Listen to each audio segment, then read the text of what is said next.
before I start cutting these holes, what I do want to do is increase the size of the tail, because if I'm going to accommodate it, if I'm going to ruin all the work I've done to accommodate this tail, then this tail needs to be more prominent as the snow leopard's tail. So if I was to select the tail right now and I go to transparency, you'll see it is about this far in. Let me hide the oversized hoodie, and that's about as much tail as we have. I am going to duplicate it and try to size it up from the base here, maybe actually even farther in. Come over here, and I'll turn on the hoodie while I do this, and I'll just scale it up and actually move it out a lot more. And you should see what I'm trying to do. I'm just trying to end up with the part of it that tapers down a lot more, so the hole is more contained. So perhaps I should be looking to increase the length of the tail, just so I get a better silhouette with the tail. So it attaches about this much. And let me turn off transparency. Yeah, so something like this, right, is better to me than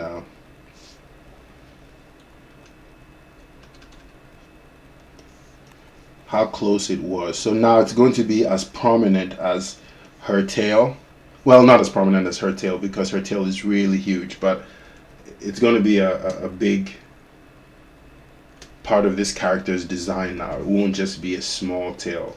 And I should have considered that anyway, because this is an anthro character and there was no reason for me to de-emphasize his tail.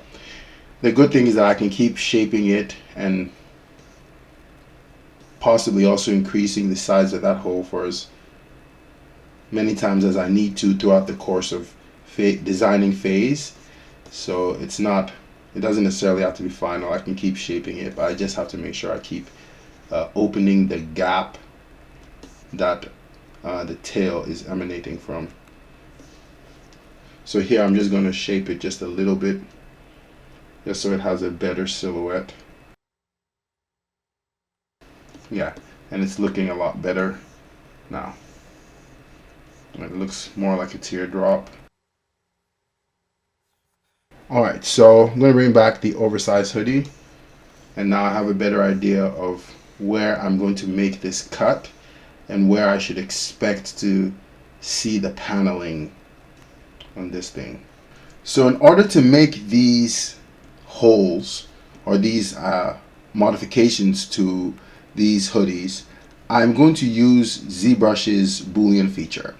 So I'm going to make a copy of this hoodie to start off with. This body, if you remember, it has no thickness whatsoever right now, so it's just single-sided, which is important that I do all these changes before I start doing extrusions and subdividing.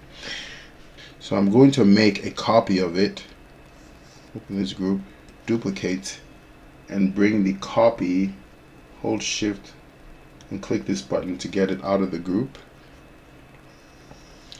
And then I'm going to have to hide pretty much most of my scene elements to use this boolean feature, because I don't want it to impact anything other than the meshes that are in view.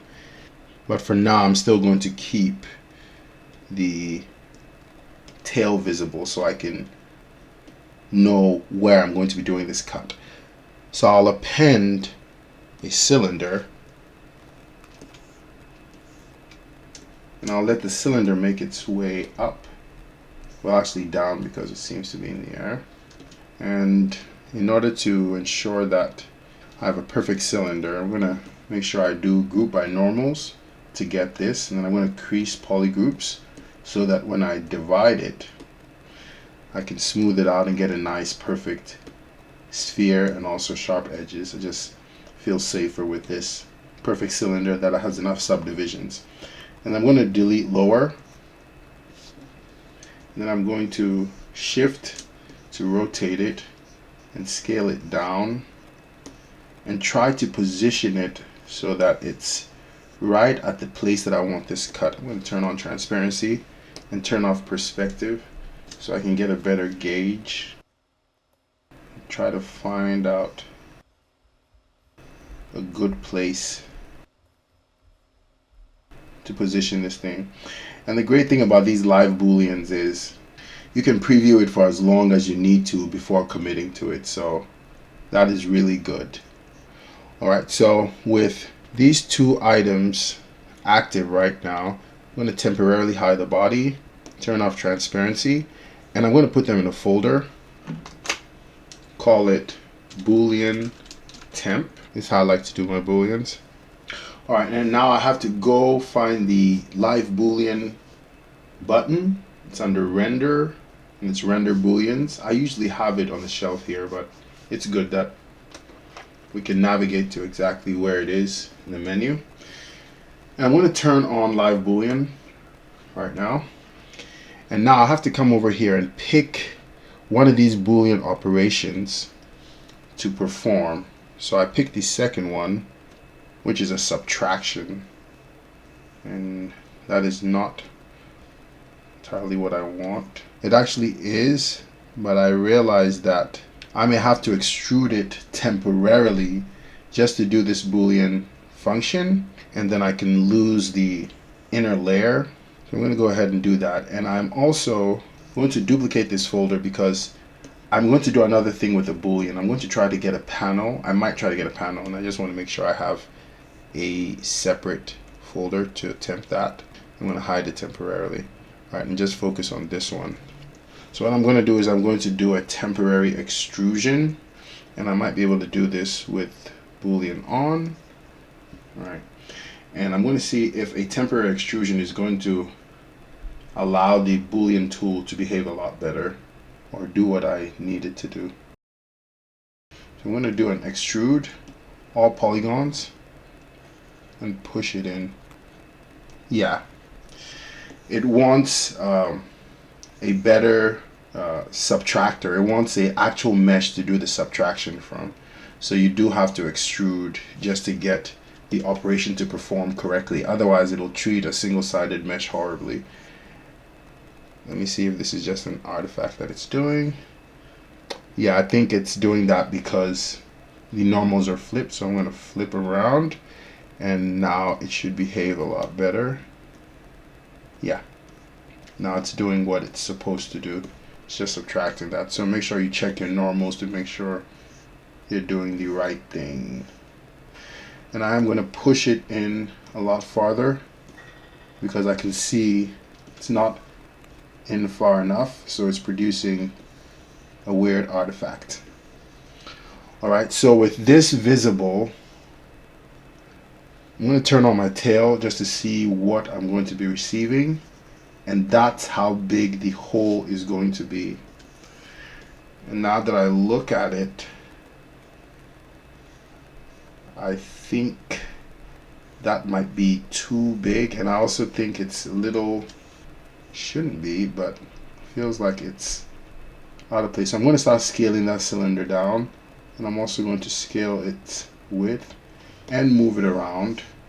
This is not a perfectly symmetrical sculpt, so I have to just focus on doing positioning that gives me the best cut and not a perfectly symmetrical subtraction. So I'm going to continue finessing this. I'll probably even adjust it after the fact. And I just want to leave enough cushion to get a nice panel at the bottom. Yeah, enough room here. Scale this up just a little bit.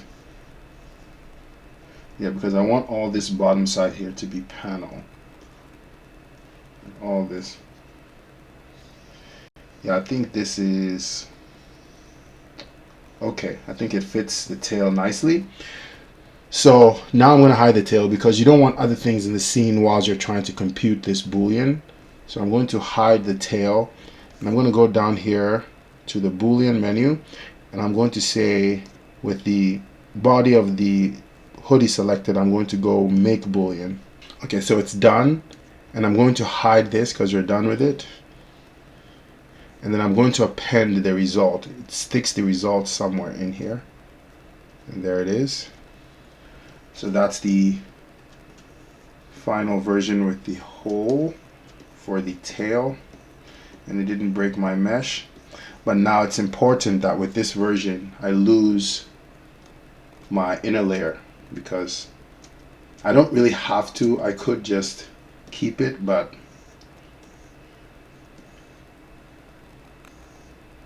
I do want to make some additional edits. Actually, I'll leave it for now, but usually I like to make sure I have finalized everything before I commit to doing any extrusions like this. Let me make sure double is turned on. And that is not good. Alright, it looks like there might have been something on.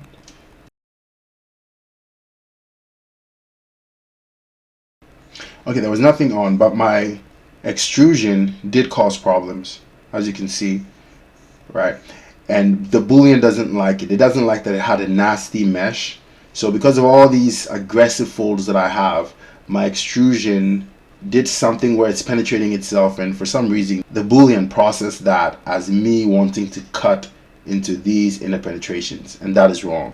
So I think I'm going to discard this approach. I'm going to delete this result, and I think I can perform the operation without doing the extrusion.